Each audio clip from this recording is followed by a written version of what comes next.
The silver dress felt like armor as I sat alone at our anniversary table, watching the ice melt in my untouched Manhattan. 9 years of marriage, and Mitchell couldn't even be bothered to text. My phone buzzed again. Another notification about the luxury watch gala streaming live from the Ritz. I almost swiped it away until I saw his face. My name is Eleanor, and this is the story of how I dismantled my husband's life, piece by perfect piece. Would Madame like to order? The waiter's sympathy was palpable. I'd been sitting here for 45 minutes, mechanically checking my phone and rearranging the silverware. Just a few more minutes, I smiled, the same reply I'd given twice already. La Lumiere's soft lighting couldn't hide the pitying glances from nearby diners. The empty chair across from me screamed louder than any conversation in the room. I clicked the live stream link. The gala was everything you'd expect. Champagne, diamonds, and enough ego to sink a yacht. The camera panned across the crowd, and there he was.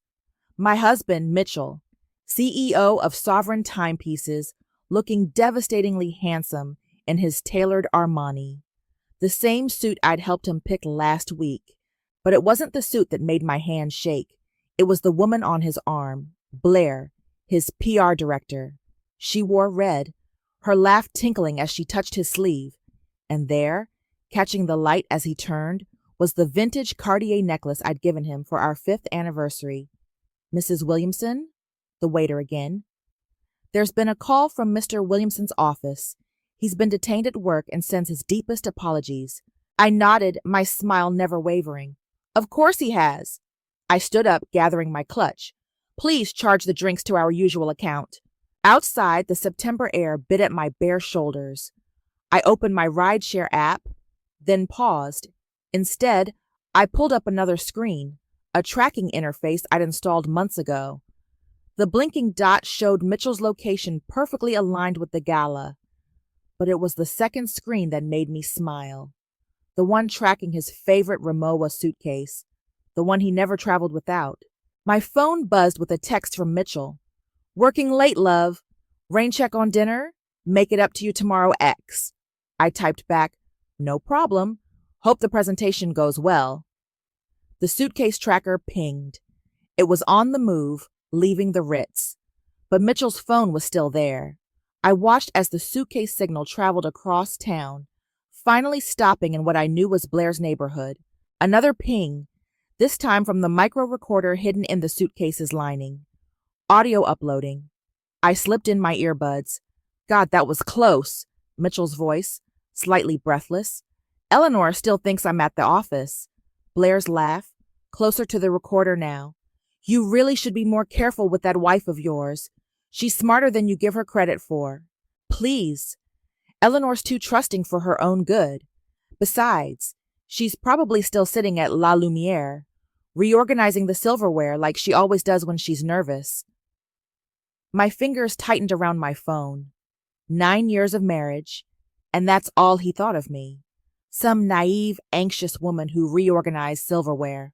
If he only knew about my background in ethical hacking, about the months I'd spent building my case, planting devices, gathering evidence, about the website I'd created, waiting to go live with one click. A notification lit up my screen, the suitcase recorder picking up movement again. Stay over, Blair's voice sultry now. We can have our own anniversary celebration. Mitchell's laugh. Why not? Eleanor's used to me working late by now. I stepped into my waiting ride, my hands steady as I opened my laptop. The website was ready, truthaboutmitchell.com. One click would start the dominoes falling, but not yet. First, I needed to make a call to an old friend from college, Nico, now a senior reporter at the city's biggest newspaper. The driver glanced in his rearview mirror. Rough night, miss? I smiled, watching the tracker as Mitchell's suitcase settled into Blair's apartment. Actually, it's about to get much better. 3 months ago, I found the first real proof. It wasn't the late nights or the business trips that gave him away. It was his cologne. Mitchell had worn the same Creed Aventus for years, but that evening, something was different. New fragrance? I'd asked casually, kissing his cheek as he came home. Same as always, love. He'd brushed past me, heading straight for the shower. But I knew better. The scent lingering on his collar was Tom Ford Tobacco Vanille, Blair's signature scent. I'd noticed it on her at the company Christmas party. That night, after Mitchell fell asleep, I made my first move. Hey, girl! Jessica's voice jolted me back to the present. My half-sister slid into the booth across from me at our usual coffee spot. You look like hell. Thanks for meeting me, I said, pushing a latte toward her. I need your help with something. Jessica raised an eyebrow. Does this have anything to do with the gala photos blowing up online? I pulled out my laptop. Remember when you said your new waitressing job was at that bistro near Mitchell's office? Yeah, the one where all the suits have their lunch meetings. Her eyes widened. Oh my God, Eleanor, what did you see? I turned the screen toward her. Security footage showed Mitchell and Blair at a corner table, his hand on her knee under the tablecloth. I need you to get me the receipts from their meetings. All of them. Jessica hesitated. Are you sure you want to go down this road? I played the audio from last week's lunch meeting. Mitchell's voice filled our corner of the cafe. Eleanor's so wrapped up in her UX design work, she never questions the company expenses. It's perfect. We can write off everything as business meetings. Jessica's face hardened. That bastard, I'll get you those receipts. My phone buzzed. A text from Nico. Got your message. Coffee tomorrow? This story needs to be handled carefully. There's more, I told Jessica, pulling up the tracking data. Every Tuesday and Thursday, Mitchell's phone and his suitcase separate for exactly 2 hours. The suitcase goes to Blair's apartment, while his phone stays at the office. Smart, Jessica nodded. Alibi by GPS. Not smart enough. I smiled. The suitcase has been recording everything for months, including some very interesting conversations about company finances. Jessica leaned forward. What kind of conversations? Before I could answer, my phone lit up with Mitchell's face. I put it on speaker. Eleanor, darling. His voice dripped honey. I feel terrible about last night. Let me make it up to you. Dinner tonight? Can't tonight? I replied smoothly. Meeting with the dev team about that new project, remember? Right. The UX thing. He paused. You're not upset about yesterday, are you? I thought about the videos uploading to my secure server, Mitchell and Blair discussing offshore accounts, fake invoices, and how to keep the board in the dark. Of course not, I said. These things happen. By the way, how was the presentation? Presentation? The one that kept you at the office last night? A beat of silence. Oh, yes. Went well. Very well. Listen, love, I've got to run. Board meeting. The line went dead. Jessica whistled low. He's not even trying to keep his story straight. No need, I said, pulling up another screen. He thinks I'm too trusting to check. Speaking of checking, I turned the laptop to show her the company's financial records. Notice anything interesting about these numbers? Jessica's eyes widened as she scanned the spreadsheet. Holy shit! Are those payments to shell companies? Yes, all traced back to accounts Mitchell and Blair control. I took a sip of my coffee, and tomorrow, Nico gets the whole story. Jessica grabbed my hand. This isn't just revenge anymore. This is serious corporate fraud. I know. I closed the laptop. That's why it has to be perfect. Mitchell didn't just betray me. He betrayed everyone who trusted him. My phone pinged with an alert from the suitcase recorder. New audio uploading. Mitchell's voice came through. Blair, baby, we need to be careful. I think Edwin's getting suspicious about the accounts. I smiled. Edwin, Mitchell's best friend and business partner. Another piece on the chessboard. Time to make some calls, I told Jessica. Want to help me burn down a marriage and a company? Her grin matched mine. Thought you'd never ask. This is nuclear, Nico said, scrolling through my evidence on his laptop. We sat in a quiet corner of a downtown cafe, far from Mitchell's usual haunts. The affair is one thing, but these financials… Eleanor, this could put people in jail. I pushed a USB drive across the table. There's more. Audio files of Mitchell and Blair discussing how they've been manipulating stock prices. Jesus. Nico ran a hand through his hair. When did you get so ruthless? Around the time I discovered my husband was using our marriage as a cover for fraud and infidelity. I checked my phone, another alert from the suitcase recorder. Hold on. You'll want to hear this. I played the latest clip. Mitchell's voice filled our earbuds. The board's getting antsy about the Q3 reports. We need to move those funds before the audit. Blair's response was sharp. I told you we were moving too fast. Edwin's been asking questions about the offshore accounts. Let me handle Edwin, Mitchell said. Just make sure those documents disappear before Friday's meeting. Nico whistled low. This is way bigger than a cheating husband. I know. I pulled up truthaboutmitchell.com on my laptop. That's why we're going to release it in stages. First, the affair. Let that simmer in the press. Then, when everyone's watching, you drop the financial bomb. Nico nodded appreciatively. The site's ready?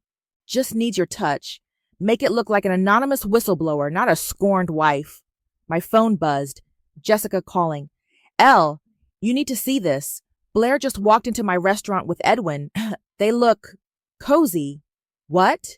I switched to video call. Jessica tilted her phone discreetly, showing Blair and Edwin in a corner booth, heads close together.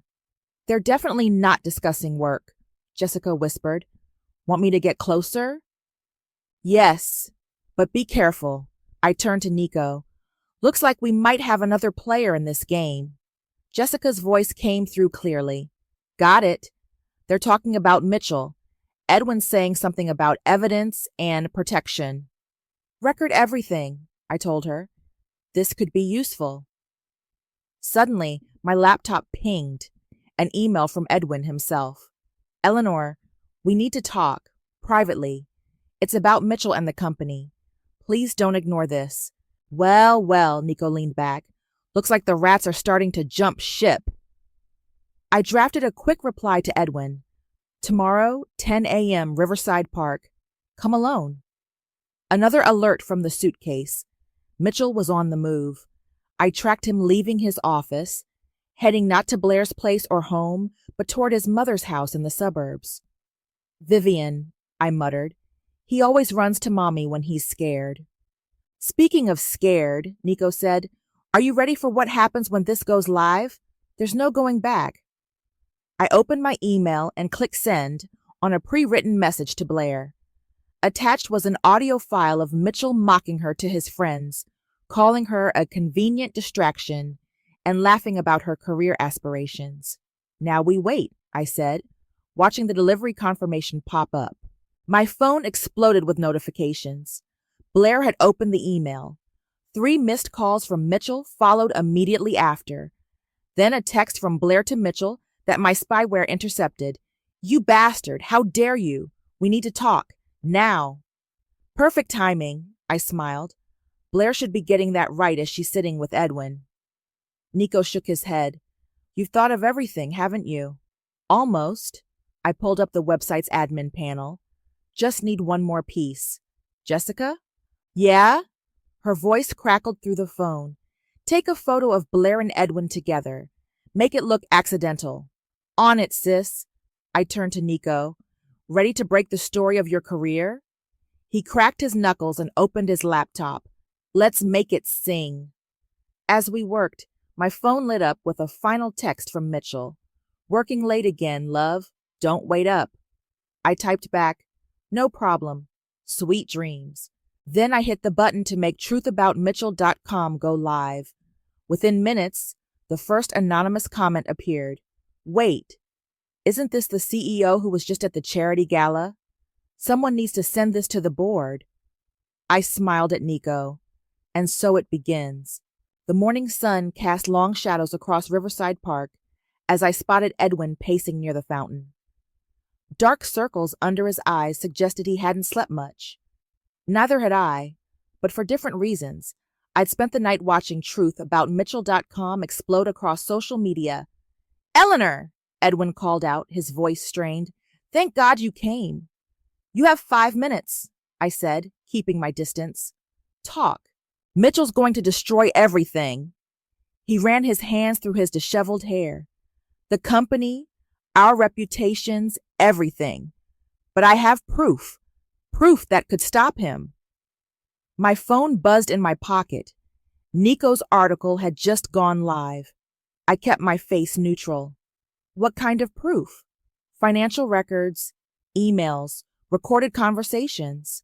Edwin glanced around nervously. "He's been embezzling for years.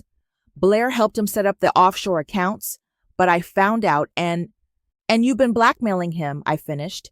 "That's why you've been meeting Blair secretly." His face went pale. "How did you—" I pulled out my phone and showed him the photo Jessica had taken. "You're not the only one with evidence, Edwin. Listen." He stepped closer, desperation in his eyes. "We can help each other.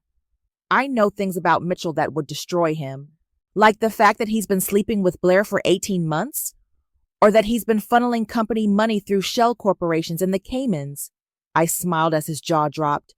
"Or perhaps you mean the falsified board reports." "You—" Edwin stumbled backward. "You're behind the website." "Check your phone," I said quietly. He pulled it out, hands shaking. Nico's article headline blazed across the screen.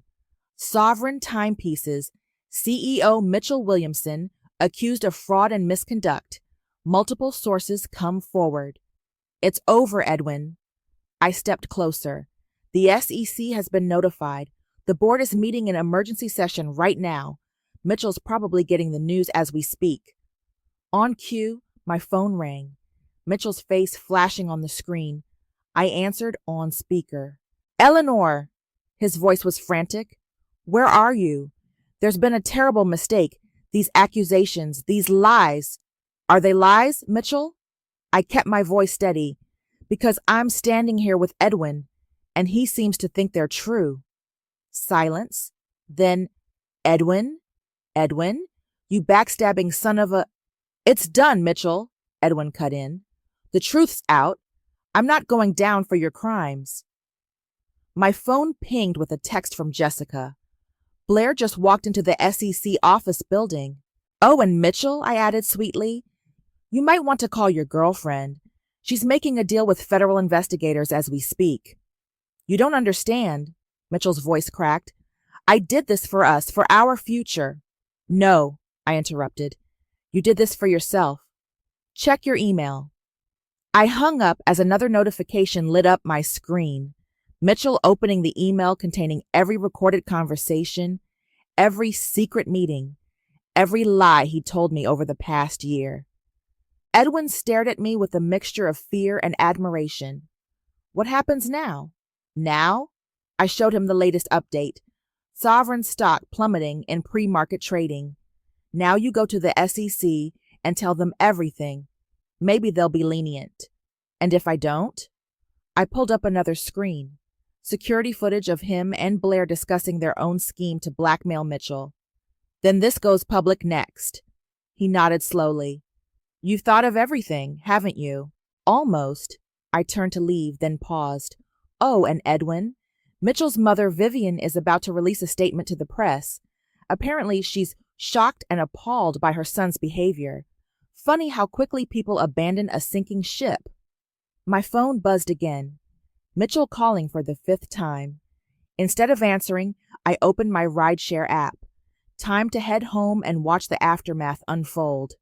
"Eleanor," Edwin called after me. "Was any of it real? The marriage?" I thought about the silver dress still hanging in my closet. The anniversary dinner, for one. "Ask Mitchell. I'm sure he has a great story about that, too." As I walked away, another notification popped up. Hog Truth about Mitchell was trending nationwide. The dominoes were falling faster than even I had planned. The doorbell rang at 3 a.m. I'd been expecting it, sitting in the dark with a glass of wine, watching Mitchell's world implode in real time across social media. His face was everywhere. News sites, Twitter, financial blogs. The mighty CEO brought low by his own greed. Eleanor! Mitchell's voice carried through the door. I know you're in there. Please, we need to talk. I took another sip of wine, watching the security camera feed on my phone. He looked terrible. Suit wrinkled, hair disheveled, that perfect facade finally cracking. Eleanor, please. His fist pounded the door. They're freezing our accounts. Blair's talking to the feds. Everything we built, everything you destroyed, I called back, still not moving from my chair. Just let me explain. I pressed the intercom. Check your suitcase. What? The Rimowa. Check the lining. Silence. Then the sound of zippers. I watched on camera as he pulled out the tiny recorder, realization dawning on his face. You bugged me? His voice cracked. How long? Long enough. I stood up, walking to the door but not opening it. Remember that lunch with Blair 3 months ago? When you laughed about how trusting your wife was? More silence.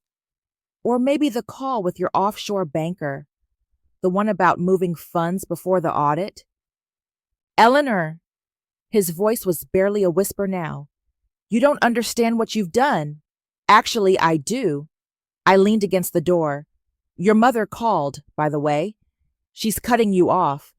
Seems she's more worried about the family reputation than her son's freedom. My mother? He laughed bitterly. Since when do you talk to Vivian? Since she realized I had enough evidence to destroy not just you, but the entire family name. I smiled, remembering Vivian's face when I'd shown her the files. She's quite practical when she needs to be. A thud against the door, Mitchell sliding down to sit on the floor. Why? Why not just divorce me? Because divorce would have been too easy. I pulled up the latest news on my phone. Oh, look. Blair's press conference is starting. Should we watch together? I turned up the volume so he could hear Blair's trembling voice. I deeply regret my role in this deception. I've provided federal investigators with all relevant documents. She's lying, Mitchell shouted. Half those schemes were her idea. I know. I checked another notification, just like I know about Edwin's blackmail attempt, and the board member you bribed, and that interesting meeting with my father last year. His sharp intake of breath told me I'd hit a nerve. Your father? How did you— Jessica saw you. I cut him off. My sister's quite observant when she's serving drinks to rich businessmen. Eleanor, please. His voice was desperate now. Just open the door. We can fix this. Instead, I sent him a link. He must have opened it immediately because I heard his gasp through the door. That's our wedding video. Watch the end. I knew what he was seeing. Footage I'd edited in, showing him leaving our reception early to meet Blair. His first betrayal, on our first day of marriage. You knew? His voice broke. All this time? I suspected. Blair's perfume was all over your coat that night. I took another sip of wine, but I was young and stupid and in love. Not anymore. My phone buzzed. Nico calling. I answered on speaker so Mitchell could hear. Eleanor, it's done. SEC is issuing warrants in the morning. You should see the evidence Blair just handed over. Thanks, Nico. I smiled at the security camera, knowing Mitchell could see me. Get some sleep. Tomorrow's going to be interesting. I hung up and addressed the broken man outside my door. You should go home, Mitchell, while you still have one. Eleanor. His voice was barely audible. I loved you. In my way. Your way wasn't good enough. I checked my watch. The police will be here soon. Blair gave them this address. I heard him scramble to his feet, footsteps hurrying away. Only then did I open the door, watching his retreating figure in the darkness. My phone lit up with a final alert. SEC announces dawn raids in Sovereign Timepieces fraud case. I smiled, raising my glass to the empty hallway. Happy anniversary, darling. The morning news showed Mitchell being let out of his office in handcuffs. I watched from Vivian's pristine living room, sipping tea from her finest china while she paced behind me. You've ruined everything, she spat. Years of careful planning, destroyed by some vindictive. Careful planning? I set down my cup. Like arranging my accidental meeting with Mitchell 5 years before we started dating? She froze. What are you talking about? I pulled out a weathered photograph. My father kept excellent records, Vivian, including this picture of you, him, and Mitchell at that charity gala. I was 22 then. Funny how Mitchell just happened to be there. Your father? Her face went pale. He promised he'd never tell me that my marriage was orchestrated. I stood up. That you paid him to manipulate his own daughter into a relationship with your son? The doorbell rang. Vivian flinched. That'll be Jessica, I said. My sister has quite a story about the night our father died. Something about a heated argument with you and Mitchell? Jessica walked in, carrying a cardboard box. Her waitress uniform was replaced with a sharp business suit, the one I'd bought her last week. Hello, Vivian, she said coldly. Remember me? I served you lunch last month. You didn't tip. Vivian sank into her armchair. What do you want? The truth. I nodded to Jessica, who started unpacking the box. About why you needed Mitchell to marry me so badly. Photos spilled across the coffee table. Mitchell with my father, documents, bank statements. Jessica pulled out an old voice recorder. Dad was smart, Jessica said. He kept evidence of everything, including your little arrangement. I played the recording. My father's voice filled the room. The girl has no idea, Vivian, but your son's companies need her family's old tech patents. The marriage will transfer ownership. Turn it off, Vivian shrieked. It gets better, Jessica smiled. Wait until you hear the part about Mitchell's real father. Vivian lunged for the recorder, but I held it away. Ah! Not until you explain why you're so desperate to protect the family name. You don't understand, she whispered. If this gets out... What? That Mitchell isn't a Williamson? That his real father was your husband's business partner? I watched her crumple. The DNA test results came back yesterday. My phone buzzed. Nico calling. Eleanor, turn on channel 7. Now! I grabbed the remote. Blair's face filled the screen, standing at a podium. And I want to apologize to Eleanor, she was saying. What we did to you was unforgivable, but there's more to the story than anyone knows. The camera panned to show federal agents leading Edwin away in handcuffs. Looks like your other son couldn't keep his mouth shut, I told Vivian. Edwin is not my... She stopped, horror dawning on her face. Your secret's out, Jessica said. Edwin figured it out months ago. That's why he was blackmailing Mitchell, his own half-brother. Vivian reached for her phone, but I got there first. Looking for Mitchell's number? Don't bother. He's in federal custody, probably making a deal right now. You've destroyed my family, she hissed. No, I stood up. You did that when you turned your sons against each other and used me as a pawn in your game. My phone lit up with messages. The story was breaking across all networks. 2 brothers, a family empire built on lies, and a wife who brought it all down. What happens now? Vivian asked, suddenly looking every bit her age. Now? I gathered the evidence back into the box. Now you call your lawyer. The FBI will have questions about your role in the fraud. And the patents? Jessica asked. Already transferred back to our family trust. I smiled at Vivian. Mitchell signed them over last night, thinking it would save him. Poor thing didn't realize I'd already sent copies of everything to the prosecutors. As we walked out, Vivian called after us.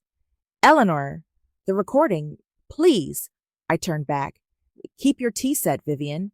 You're going to need something to remind you of the good old days. Outside, Jessica linked her arm through mine. Think Mitchell knows yet?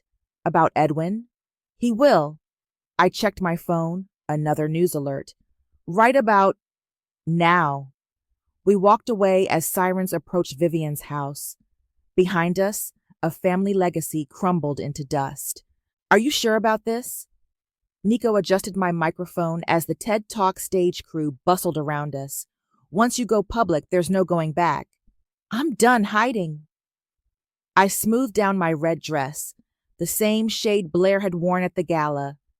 Besides, Mitchell's guilty plea hit the news this morning. Time to tell my side. My phone buzzed with a text from Jessica. Courtroom packed. Edwin just threw Mitchell under the bus. Hard. Another message popped up from Blair. Good luck today. You were right about everything. The stage manager gave me the 5-minute warning. Nico squeezed my hand. You've got this.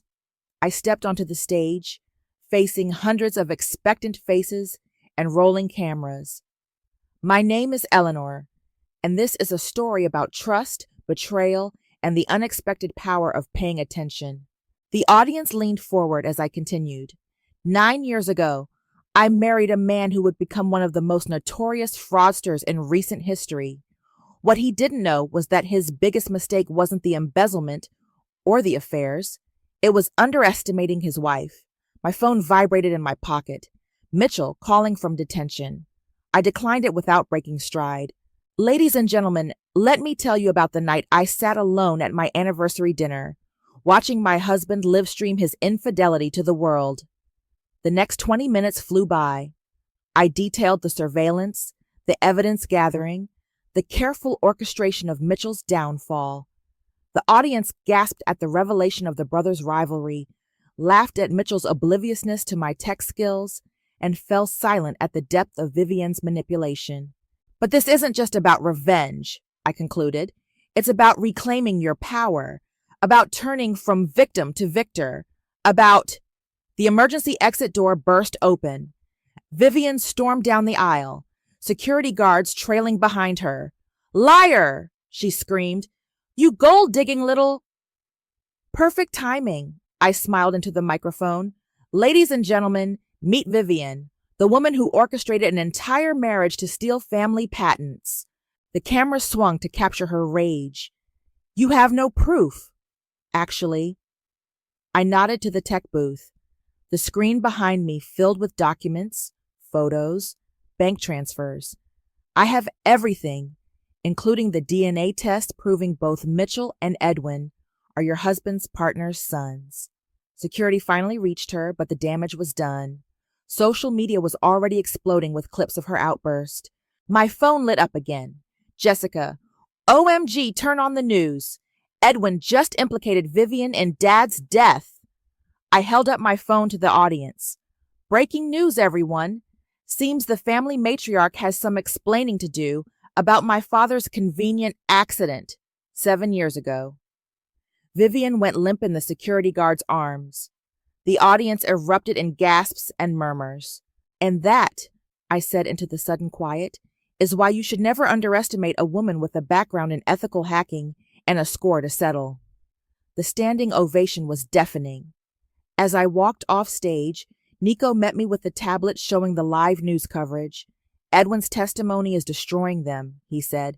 Mitchell's plea deal might not even help him now. My phone buzzed with a text from Blair. SEC just froze Vivian's accounts. All of them. Eleanor! A familiar voice called out. I turned to see Mitchell's lawyer hurrying toward me. Save it, I held up my hand. No deals. Please, he persisted. Mitchell wants to make this right. He's willing to confess everything about your father's death. Too late. I showed him Edwin's testimony streaming live. His brother beat him to it. The lawyer's face fell. Behind him, I saw Nico watching with admiration, and something else. Something that made my heart skip. My phone chimed one last time. An email from Mitchell. I should have seen you coming. You were always smarter than any of us. I deleted it without responding and turned to Nico. Dinner? He grinned. Your usual table at La Lumiere? No, I smiled, taking his hand. Somewhere new. I think it's time for a fresh start. Behind us, on every screen in the lobby, Vivian was being led away in handcuffs, while Edwin's testimony continued to unravel decades of family secrets. Sometimes, I thought, Karma needs a little help getting started. But once it starts rolling, it doesn't stop until justice is served. The autumn breeze carried the scent of coffee and fresh pastries as I unlocked my new cafe, The Last Laugh. Jessica was already inside, arranging today's newspapers on the counter, each one featuring Mitchell's sentencing on the front page. 15 years, she said, sliding me a latte, plus full restitution. Not bad for a day's work. And Vivian. I picked up another paper. 20 years, Jessica grinned. Turns out ordering a hit on your own husband's business partner, our dad, is frowned upon by federal judges. The bell chimed as Nico walked in, carrying his laptop. Morning, ladies. You might want to see this. He opened his computer to show Blair's latest Instagram post. She'd written a best-selling memoir about corporate fraud and was starting a whistleblower consulting firm. Good for her, I said, genuinely meaning it. Everyone deserves a second chance. Speaking of second chances, Jessica nodded toward the door. Edwin stood there, looking uncertain. Can we talk? He asked. I gestured to a corner table. He sat down, hands fidgeting with a manila envelope. The prosecutors offered me witness protection, he said. Before I go, I wanted you to have this. Inside the envelope was a letter from our father, dated the week before his death. Dear Eleanor, it began, if you're reading this, I will fail to protect you from Vivian's scheme. He tried to stop it, Edwin explained. That's why she... I know. I reached across and squeezed his hand. You did the right thing, testifying. Did I? He looked around the cafe. My brother's in prison. My mother's facing decades. The company's gone, and I'm about to disappear forever. But the truth is out, Jessica said, joining us. That counts for something. My phone buzzed. A text from Mitchell's prison account. The divorce papers came today. I signed them. You won, Eleanor. I hope it was worth it. I showed the message to Edwin. He laughed bitterly. Still playing the victim? Some things never change. But some things do, Nico called from the counter, where he was setting up his usual workstation. Since the story broke, he'd won a Pulitzer and started his own investigative journalism platform. The morning crowd began trickling in. Regular customers who'd followed my story, who'd chosen this cafe because they believed in justice, in standing up for yourself. Time to get to work, Jessica said, donning her apron. She'd insisted on keeping her waitressing skills sharp, even after we'd used our restored patents to launch a successful tech startup. Edwin stood to leave. Thank you, Eleanor, for showing me there's always another way. Stay in touch, I said, safely. After he left, Nico came over with fresh coffees. You okay? Better than okay. I showed him my phone's calendar. Today would have been my 10th anniversary with Mitchell. And instead, I'm running a cafe that helps fund legal support for fraud victims. My sister's back in my life. Our father's name is cleared. I smiled at him. And I'm dating a Pulitzer-winning journalist who never once underestimated me. The morning sun streamed through the windows, catching the new sign we'd hung yesterday. Truth is the strongest revenge. My phone lit up one last time. A news alert. Edwin's testimony leads to arrest of international finance ring. Vivian implicated as mastermind. Should we send them coffee in prison? Jessica quipped. No need. I stood up, addressing our growing crowd of customers. Today's drinks are on the house. We're celebrating truth, justice, and the power of paying attention. The cafe erupted in cheers. Nico pulled me close, kissing my temple. Ready for your next adventure? I looked around at my new life, built from the ashes of betrayal but stronger for it. The cafe hummed with energy. Jessica laughed with customers. And through the window, I could see the future stretching bright and true before me. You know what? I picked up my coffee cup. I think I finally am. Because sometimes the best revenge isn't just exposing the truth, it's living your best life afterward. And that's exactly what I intended to do. To new beginnings, I raised my cup. To karma, Jessica added. To love, Nico finished. And to think, it all started with a lonely anniversary dinner and a live stream betrayal. Sometimes life's worst moments lead you exactly where you need to be,